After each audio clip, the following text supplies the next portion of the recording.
me. Oh, no, not that question.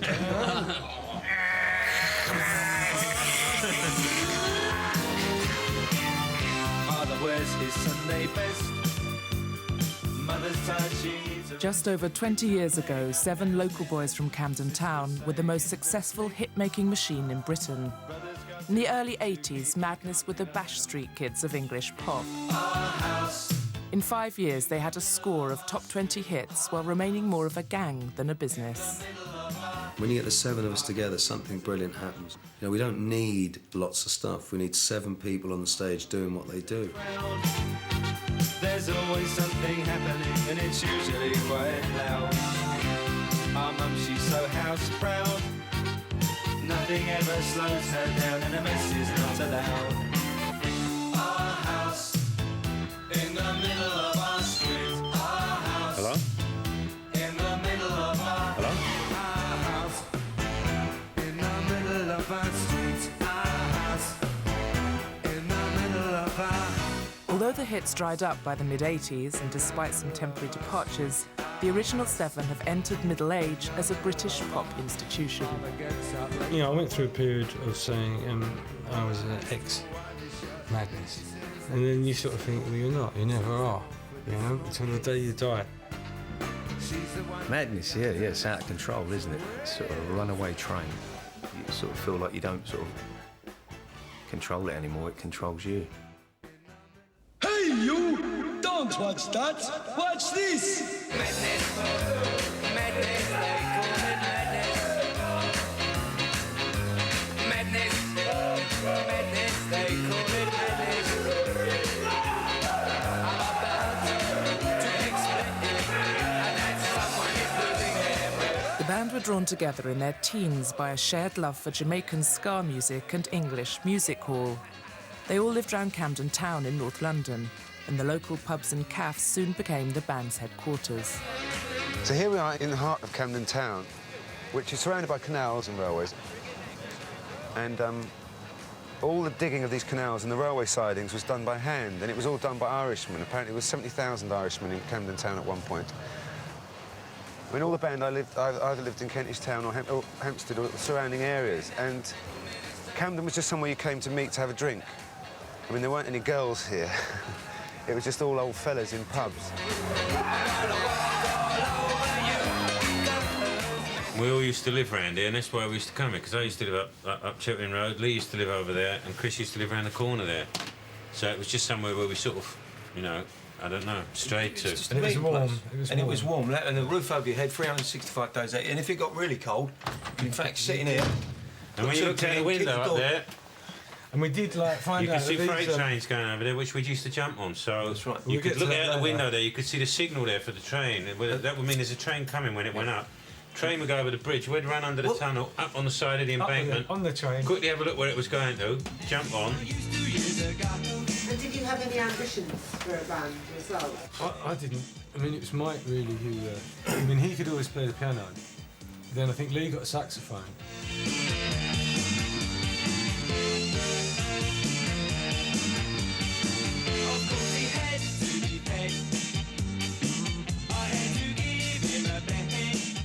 The band first started calling themselves the Invaders and started out playing in each other's front rooms. At this early stage of their career, the band's name and its lineup had yet to fall into place. I mean, they sacked me once, you know, because I wasn't taking it seriously for the first, I don't know how long. It may have been 3 months, it may have been a year. But I was probably more keen on going to football than I was in music at that particular time, which was difficult because the band were rehearsing on Saturdays, and increasingly I would stop going to rehearsals on Saturdays and go to the football. And in the end, I remember reading Melody Maker one day, and I can't remember why, but there was an advert for a singer, and it was Mike Barson's phone number. So I rang him up, and he said, "Yeah, you know, we're getting a bit more professional."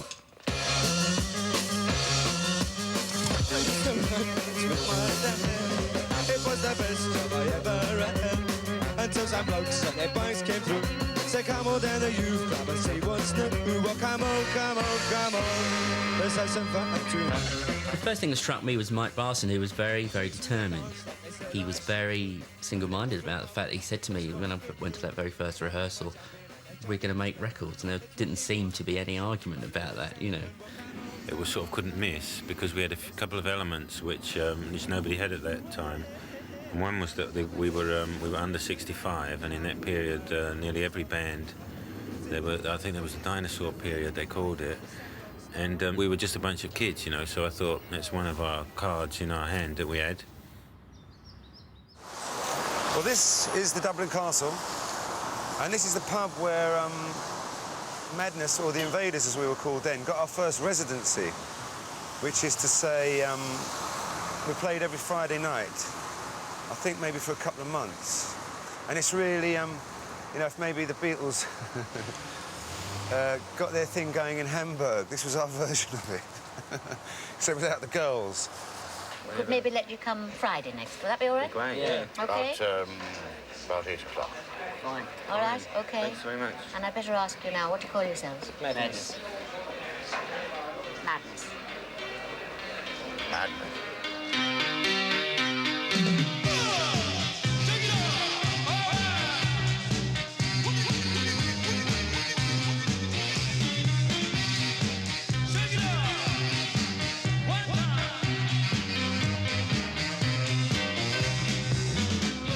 After punk had run its course, several young bands, including the newly named Madness, turned for inspiration to the Jamaican rude boy culture of the 60s, which was also adopted by the resurgent skinhead scene that flourished in the early days of Thatcher's Britain. We all had our own fashion. We all basically liked the same sort of music. We all went to the same, you know, we all had the same interests. So, yeah, I mean, it was good. We all smoked the same brand of cigarettes, things like that. It was a very, happy time. Good times, yeah. You got punch up there and there. You know, it's all part of growing up. Here we are in Holt's in Camden Town, where we've been buying boots for a long time. This is the Temple of DMs. We worship at the Temple of DMs. It's got soul. And the hobnail boot. We'd just been through, I don't know, 6, 7 years of punk. Reggae had come along as well, and white kids, particularly in this country, and white punk kids had started listening to reggae, and so reggae bands began to get an acceptance, which up until then they hadn't got.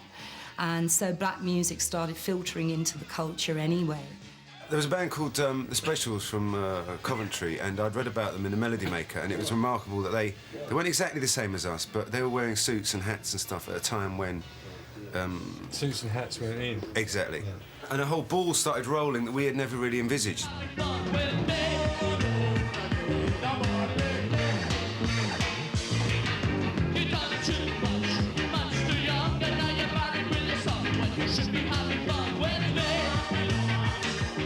This new scene found its voice in Two Tone, a record label led by Coventry-based band The Specials. Two Tone was more than a record label. It was a political manifesto promoting a multiracial Britain. They kind of fitted in, I think, with the Specials and the Selector, because all three of those bands, although they're all kind of lumped together because of the two-tone tour, all have very, very specific identities. Although everyone says, oh, it was all ska music, it was, and that was like the basis of it. But it was... Madness, I think, had a much more light-hearted approach to it, and the subjects that they dealt with were very much more orientated towards London and being young, having fun, girlfriend problems, all those kind of things. Every band on Two Tone does this song. Madness's greatest hero was the originator of ska music, Kingston's Prince Buster. So much so that they took their theme tune and name from one of his best-known songs. Madness, madness, they call it madness. Madness, madness, they call it madness. Madness, madness, they call it madness. It's plain to see, they want a piece of me. Madness, madness, they call it gladness. Madness, I'm calling it madness. Madness is a good band, man. I mean, nobody tell me that. I don't usually say what the next man say. have our own mind, our own choice, you know, our own taste, our own flavour.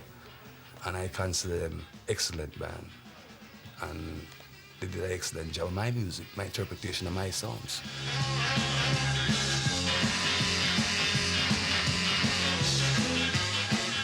The stuff that stood out on radio to me was mainly Motown and reggae. And Prince Buster pretty much stuck out. And I started taking pieces from various Prince Buster songs, lines, putting them together, and thus, you know, came up with the Prince. Buster, he sold the heat with a rock steady beat. An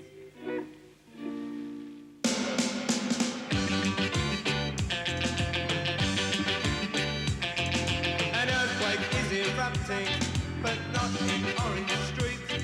A ghost dance is preparing. You got to help us with your feet. If you're not in the mood to dance. The Prince was their first and only two-tone single, reaching number 16 in the charts in 1979. But Madness's place in two-tone was beginning to be undermined by a racist skinhead following. As the only white band on the label, Madness became an easy target for the National Front, who co-opted their gigs for recruitment purposes. At everyone's gigs when we first started, there were lots of fights. It just wasn't confined to two-tone or us particularly. And because the punk thing was occasionally violent. You know, the way we dressed and everything was reminiscent of the skinheads, you know, before our time, when they first skinhead fashion arrived, and then ska music, and then they think, yeah, you know, this is something they could relate to. And so you had, you know, it was like stepping on an ice cream, you know, it squirted out in different directions, and a big part of that was this kind of fascist thing that started at football grounds, and certain gangs would actually specifically meet at different venues, you know, and have punch-ups that were completely nothing to do with the band. And I don't know, the fascist thing was just like a fashion. I don't know where it came from. I think there was a lot of confusion in kids at that time. Yeah, I think people did want something to belong to, and it was a very difficult time, I think. We did get in trouble at once because we were supposed to talk up against, you know, fascism, racism, kind of the skinhead movement, but in our opinion, we couldn't stop anyone going to our gigs just because of the fashion. You couldn't tell when the you're difference young, anyway. you don't know what you don't know when you don't know on. it. You're young, you know, and we said really naive things in interviews. We're in a band, we're not politicians. We come on and we play music. We don't sit on chairs and go, OK, let's debate. You know, we felt unqualified to be. Yeah, we were young, you know. But you were very much associated with that skinhead following. Well, our fashion was kind of like that, and we didn't have any black people in the band, so it's difficult for us to say, you know, when we were there. I mean, it's difficult for us to prove that we weren't into that kind of thing. But, yeah, there were a lot of people, you know, I think because we had no black people in the band, it was obvious. Hey, you! Don't watch that! Watch this! This is the heavy, heavy monster sound! The nastiest sound around!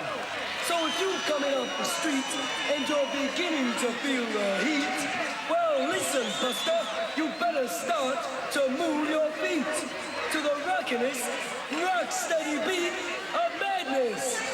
One step beyond! Madness left two-tone after one single, but they were quickly taken up by another independent label, the Maverick Stiff Records. A few people recommended and said just one band that you'd really like, which is Madness. And I couldn't see them. So I was getting married, and I just got the idea that maybe to see them, they might play at the wedding, really. It's just a kind of a rough idea, and to my surprise, they agreed. And that's the first time I actually saw them play. I mean, I think they came to take the piss, really. You know, they thought record company executive, you know, we'll show them kind of thing. One Step Beyond, I saw that as the first single, and a great title for an album. So when I went down to hear the album when it was finished, which was, you know, they did it very, very quickly, they hadn't recorded it, the track. And they all were aware that, you know, they hadn't, and that I would be, you know, they were like that throughout the entire relationship I had to them. They're always trying to pull one over on you, really. You had to kind of get up a little earlier in the morning and think about it, really.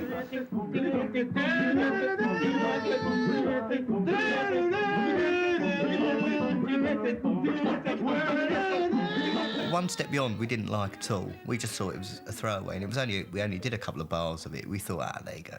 But we didn't know about editing. Of course, he just took the couple of bars and repeated it. Blasted. Didn't get away with that one. Because I'd picked something they couldn't see at all, which was successful.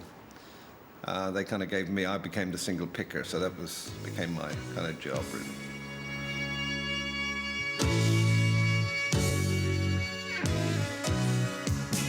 My girl's mad at me. I didn't want to see the film tonight. Their third single, My Girl, reached number 3 in the charts. Under Dave Robinson's guidance, they moved away from the ska influences of their previous singles and started to develop their own distinctive sound, focused around Mike Barson's unique piano playing. All bands have a kind of a hierarchy that you have to kind of get used to. There's usually one person in the band who kind of controls the group. There's usually a musical person. In this case, it was Mike Barson. And he was also the melody of the song, so he was in a kind of a unusual role. A very suspicious individual, never entirely. Always thought you had some kind of ulterior motive. You know, so you had to kind of say, look, you know, this is it. I think it would be good for the band. I think also, you know, we'd have a hit. I mean, the focus was always around Mike's piano, and everyone would stand round it with songs and ideas. And, you know, I'm always amazed, really, how disciplined we were. Someone's actually said, and I'm sure you'll hear it quoted often, that someone said that we rehearsed like the German football team, that it was like very kind of worked out and very meticulous. Lee used to always be writing lyrics, yeah. So, I mean, often I used to get, you know, Lee would give me a bunch of lyrics on a bit of paper, and then usually I would write a tune to it, yeah, with a little bit of dodgy. I often had to dodgy about a little bit because often it was very incomprehensible the way he wrote. Make commitments, you're an embarrassment. Yes, an embarrassment, a living endorsement. The intention that you have booked was an intention that was overlooked. It's about my sister who had a child of a mixed race, half-caste child, and it was just the reactions that mainly from relatives and you know, close friends, just a sort of negative reaction. You know, it wasn't on, but now that child is 20, 21 years of age, and she's an absolute diamond. Oh, Dad don't wanna know, he says, this is a serious matter. Too late to reconsider. No one's gonna wanna know ya.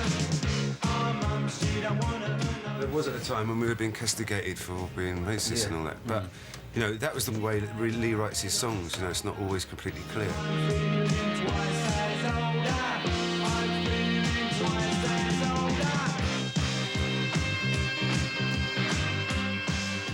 I think there's certainly a lot more depth to the band than you know, it sometimes might appear on the surface.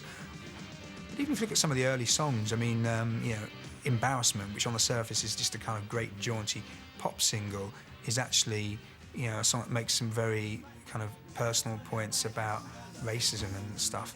But I think their songs were kind of social vignettes. They just kind of captured the essence of certain aspects of life as they saw it around them. The headmaster's had enough today. All the kids have gone away, gone to fight with next to school. Every turn that is the rule. Sits alone and bends his cane. Same old backsides again. All the small ones tell two tales. Walking home and squashing smells. I was sleeping on the floor in Lee's flat in the Caledonian Road, and I was trying to write a song, and I was very specifically trying to write a song in the style of Ian Dury, and especially the songs he was writing then, which often sort of catalogues of phrases in a constant stream, you know. And I was writing about my time at school. Pink Floyd had a big hit with Teacher, Leave Those Kids Alone, and it didn't really relate to me because I hadn't been to a public school where I was bossed about and told to sing, you know, Rule Britannia and all that. I went to a school where there was absolutely bugger all going on. And the teachers were in the same boat, you know, they dreaded having to go back as much as we did. But I mean, someone said to me once that there's an element of folk music in Madness, in that you write about what's around you, and sometimes we write about the injustice of the things that are around us, but not necessarily in a preaching kind of way. Father wears his Sunday best. Mother's tired, she needs a rest. The kids are playing up downstairs. sister's saying in her sleep. Brother's got a date to keep, he can't hang around. Our house. But it's difficult to talk about a whole concept of what Madness songs are about because there are 7 different writers writing slightly differently. And the only thing we concur on is maybe the main influences, which are Ray Davies and Ian Dury. I don't think it's an influence thing. I think it's both got a shared aim, really, rather than... I always felt that, you know. I don't really like the idea of influencing people. I'd sooner we was all in it together, you know. Well, it was the look of them mainly. You know, there were photographs of them around, standing in a line, which you may have noticed us approximately. That was a good idea. And I also remember Mike did some graffiti at, was it Highbury Overground Station? On the back of Ian's first album, there was a guy called Paul Hangs Loose. And he was doing a pretty extraordinary kind of body shape. Like this. Which is something else we borrowed. I didn't know. Yeah, we've got a lot of things, yeah. I mean, the first singles as well. I mean, we were mad about the music. It wasn't just... I mean, it definitely wasn't just, you know, the image and the look, but it was... I mean, I call it entertainment tradition rather than musical. You're there for a reason, you know. You're not there to tell people your dreams. You're not there to tell... I'm not, anyway. I don't think Madness. I think we're out there to entertain people. Make them laugh, make them dance, make them go home happy.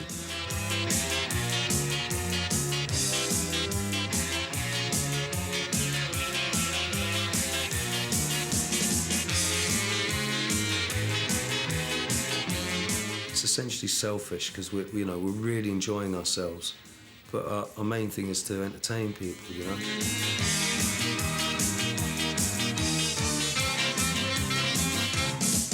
It's just gone noon, our fast monsoon on the banks of the River Nile. Here comes the boat, only half afloat. Osman grins a toothless smile. They pioneered the pop video as a promotional tool and as an art form in itself. I think they were a hugely important band in the development of pop videos. They were very much them, but they were like very inventive, very humour. I think a lot of the Madness humour is illustrated via their videos. Hello. I'm here to warn you that in the video you're about to see, there is an extremely dangerous stunt which I'd like none of you at home to try and copy.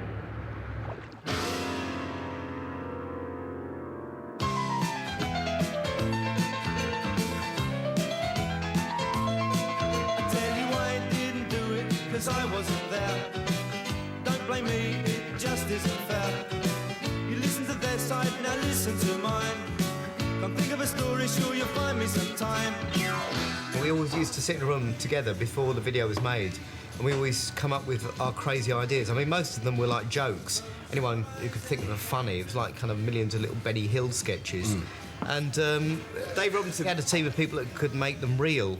As in, you know, you couldn't be Superman charging through one window, coming out the other, flying through the air. So you just demolishing lie a on the top building. of a double-decker bus pretending to be Superman. Exactly, yeah. I'm a big boy now, or so they say, so if you'll serve, I'll be on my way. A very broad spectrum of people liked them for all kinds of different reasons. You had young kids who loved the dances, and you had older people who kind of, you know, liked some of the kind of music hall elements of, you know, there's always a kind of a music hall organ or a kind of, their music was very broad. It kind of, you know, it eventually encapsulated quite a lot of English music, you know. It was kind of a very broad, very interesting period. You know, I had a really good time with it. And obviously we sold an awful lot of records, which is always good, you know.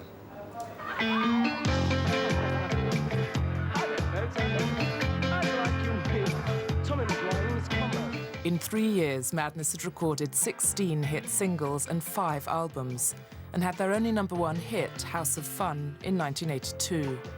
They were still in their early 20s and were already one of the biggest bands in Britain. Stiff were releasing single after single. There was no gap. So as we finished one single, then another one would be out. So we'd make the video again and go round and round and round. There's always this thing, and a lot of musicians say, oh, it's, you know, everyone thinks it's so glamorous. But it was, I mean, when you're on a label like Stiff, it was kind of bring your own sandwiches, you know, on tour with you. And, you know, even though we were looked after, it was, you know, it was pretty kind of, you had to be pretty hardy, really. They weren't keen on touring, didn't like leaving Camden Town for any length of time at all. Didn't like foreign foods, you know. Even when they toured in England, they didn't like to be away for more than 10 days. You know, they had to be back and kind of refill their Camden requirement, whatever it was. Waiter.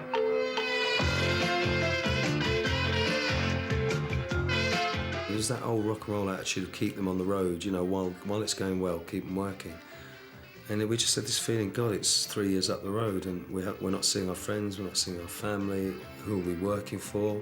You know, we started out to do this for ourselves, you know, to enjoy. Being in the band, you know, it was like a 24-hour thing, you know. And, you know, I was writing songs. We were touring a lot as well, and also with the record company, and like they really just push you, you know. They want to sort of milk everything out of it that they can. No, I didn't push them at all. I suppose, you know, to a degree, there is a certain time for you, and you grow through that time, particularly you could then. I mean, less nowadays, where there's much more media attention on a band, much quicker. It wasn't like, you know, you could drag Madness Screaming anywhere. They wouldn't go. We were in Halligan's Heap rehearsal rooms, and I said, guys, I'm leaving the band. And there was a sort of shocked silence. And, and that was it, really, yeah. You know, we didn't really, you know, go into too much talk in those days about things, no. Being one of the people who joined the band a bit later on, Mike had always seemed like the core of the band, and when he announced that he was going to leave, I was very surprised indeed. I didn't feel bad about it. Sometimes in situations where things are going wrong, you almost want them to happen just for something to change, you know. I think what happened was when Mike left, the spark went in a certain way. I think we were still writing great songs, but the spark had left because, you know, we were 7 that started out, you know, with so much history.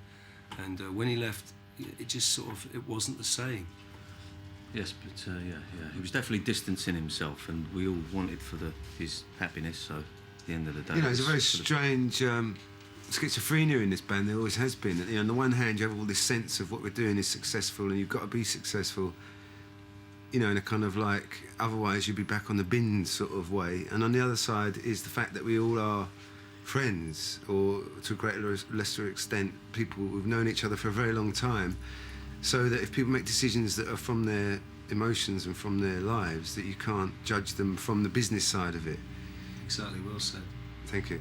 I mean, nobody was happy with the arrangement, except Mike, probably. But he got married to a Dutch girl as well, and he wanted to do other things. And I think he felt that he had enough income and whatever it was time to do it. And he was a very strong and opinionated person. I did try and talk him out of it, but it was an impossibility. Trying hard, I thought I'd done my best. All my life, I can't get no rest. So I got a bit into Tibetan Buddhism, yeah, which gave me a bit more answers about, you know, what it's all about, sort of thing, you know. I hear them say tomorrow's just another day. You know, I mean, we had success and everything, but all those things that it brings you, there's some things that it doesn't, which is like, you know, I wasn't so happy about the way it was going, and it's like, you know, I mean, it's great when you've got all that, you know, creative stuff going and you're coming up with ideas and it's enjoyable, but I don't know, you know, you can keep doing it, and what then, you know? What then when you go home in the evening and, you know, you lay down on your pillow to go to sleep, sort of thing, you know? Yesterday's man, hang on to today, to sing in the old-fashioned way. It must get better in the long run, has to get better in the long run. Soon after Mike's departure, the band parted company acrimoniously with Dave Robinson, and a failed attempt to run their own record label, Zarjazz, took its toll financially. Madness were still producing hit singles, but they were losing the creative energy that had held them together. I first came across them when they signed to Virgin Records in 1984, which was, I guess, right at that sort of transitionary stage of their career. They were just getting over the departure of Mike, and they were still a very successful group, but there was a certain degree of self-reanalysis and reappraisal of what sort of a group they wanted to be. Yesterday's man, hang on to today, to sin any old way. It must get better in the long run. In the mid-80s, Madness struggled to recapture their old form. Some of the band wanted to bring in synthesizers to spice up their sound. The gang was over. Mark and I weren't stupid, and we realised that, you know, from what they were saying, it's like, well, we want to split up the band, but we might be doing other projects maybe together. So really, it was, you know, like, OK, well, why don't you just say that you don't want to work with us? You know, why don't you just be a bit more honest? And we were just concerned that the name Madness shouldn't be used for any, you know, future modern projects. Just for quality control, really. So how did you feel when they re-emerged? As The Madness, I thought it was a cop-out, to be honest. Yeah, a complete cop-out. Were you hurt? I was hurt, yeah. Mike and Woody, should I say left or...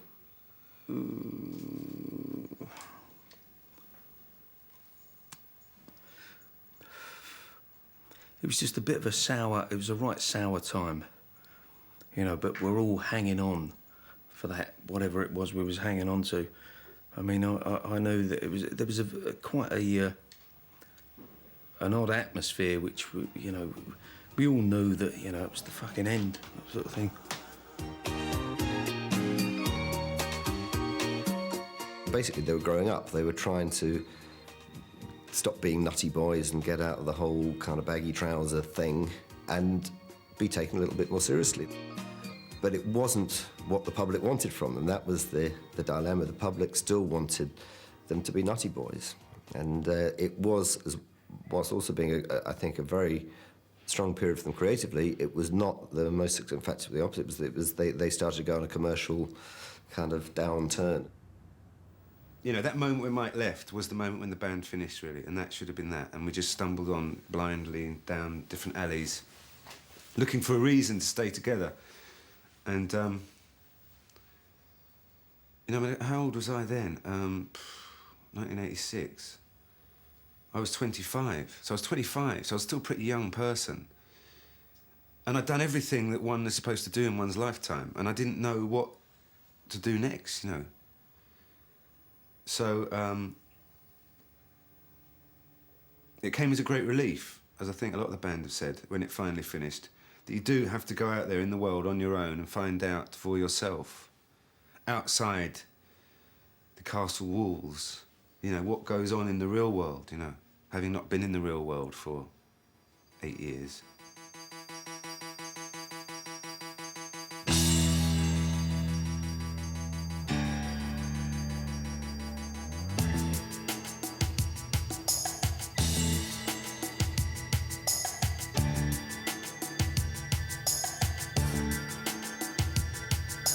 The wife said, look, you're laying in bed, you're disappearing up your own arse, pulling the covers over, you know, that sort of depression period.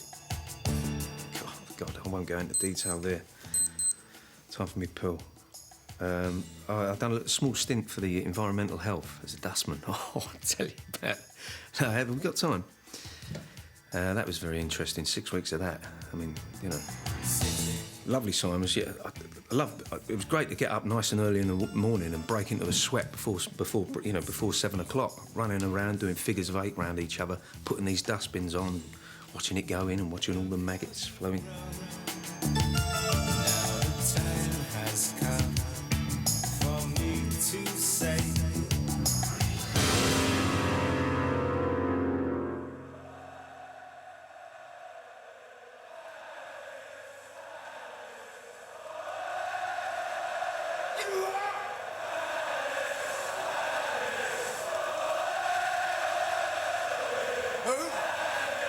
On the 8th of August 1992, the police phoned the British Geological Survey and they said that people had been phoning in saying that there had been an earthquake in London.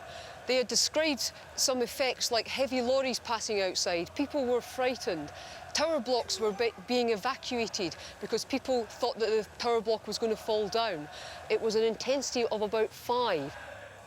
When I told the police that I thought the cause of the disturbance was a Madness concert at Finsbury Park, they didn't believe me at first. And I got a phone call the next night from the police who said exactly the same felt effects had occurred. And so they did believe me after all. So, so my reputation as a seismologist still remains intact. Hey, you! Don't watch that! Watch this! This is the heavy, heavy monster sound! The nuttiest sound around! So if you're coming up the street and you're beginning to feel the heat, well, listen, buster, you better start to move your feet to the rockinest, rock-steady beat of madness. One step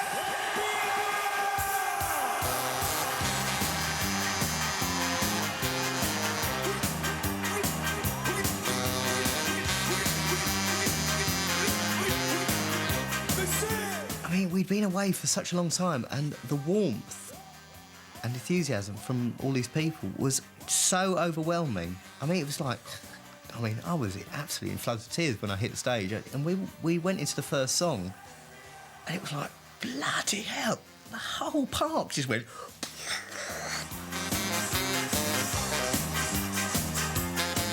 Madstock 1992 was such a financial success that the band repeated it twice more in 1994 and 1998. You know, we were selling places out, great. But then it was, you know, you're sort of on a treadmill, the old status quo syndrome, maybe. I just felt that we should be a bit more courageous and write something new. And it was all very smooth, you know. I went over to Holland and said, Mike, you know, put the tulips down, I'm coming over.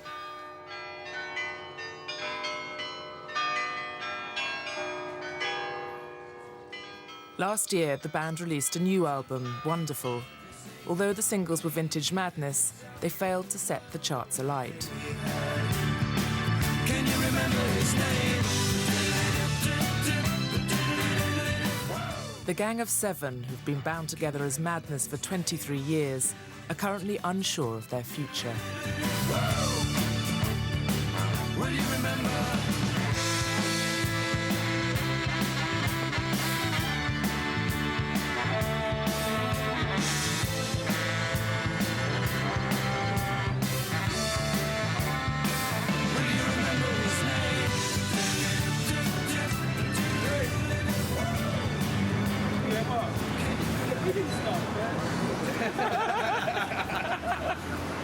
It's all over, Mike. No, Mike, now back here. What does being in madness mean? Oh, no, not that question, Johnny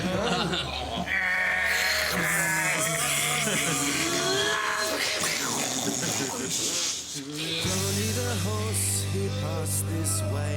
He died for entertainment.